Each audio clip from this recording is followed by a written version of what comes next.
განათლების ხელშეწყობის გზაზე მაღალი კვალიფიკაციის აკადემიური პერსონალს თუ თითო დარწმუნებული ვარ თავდაცვის აკადემია ამდენიმე ადამიანმა მოახერხე და მოიცალეთ რომ დღეს თითოეულ თქვენგანს გისურვებთ წარმატება თქვენს მომავალ წარმატებას წესრიგულად მიიღება მიზნები უნდა და გამოცდილება ტურისტული ცენტრი რომელმაც ხარდული ჩვენეთის სახელმწიფო უსაფრთხოებიდან რომელიც გარშემო ჩვენი საკანონმდებლო მინდა განსაკუთრებით დავუშვათ ჩვენი ოჯახების როლი. Თავის პროცესში არ მხოლოდ გავიგებო, მადლობა ყურადღებისთვის, ფარავდეს მოდი.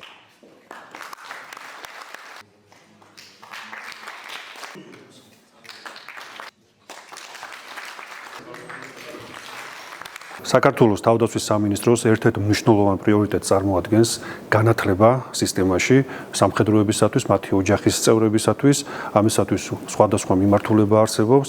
ძალიან მნიშვნელოვანი რგოლი არის ეროვნული თავდაცვის აკადემია, რომელიც არის სამჭედლო ახალგაზრდა განათლებული ლიდერულ უნარ-ჩვევების მქონე ოფიცრების, გარდა ამისა არსებობს აკადემიაში მაგისტრატურა თავდაცვისა და უსაფრთხოების სფეროს მიმართულებით, სადაც როგორც სამინისტრო სისტემის წარმომადგენლებს, ასევე სხვადასხვა სახელმწიფო უწყებების წარმომადგენლებს სამოქალაქო პირებსაც შეუძლიათ მიიღონ უმაღლესი განათლება თავდაცვისა და უსაფრთხოების საკითხებზე, რაც ძალიან მნიშვნელოვანი არის. ყველამ წარმატებით გაიარა ეს კურსი და რა თქმა უნდა, ეს არის დიდი შენაძენი ჩვენი ქვეყნისათვის, რომლისთვისაც უმნიშვნელოვანესია ყავდეს განათლებული ოფიცრები და ასევე სამოქალაქო პირები, რომლებსაც აქვთ წარმოდგენა თავდაცვასა და უსაფრთხოებაზე და ეს წარმოდგენა არსებობს სწორედ თანხმედრაში იმ გამოწვევებზე, რა გამოწვევებიც საქართველოს წინაშე დგას. მადლობა თავდაცვის სამინისტროს ამ შესაძლებლობისთვის. მადლობა აკადემიის პერსონალს, რომელიც სრულად იყო ჩართული საკმაოდ დატვირთულ პროგრამაში,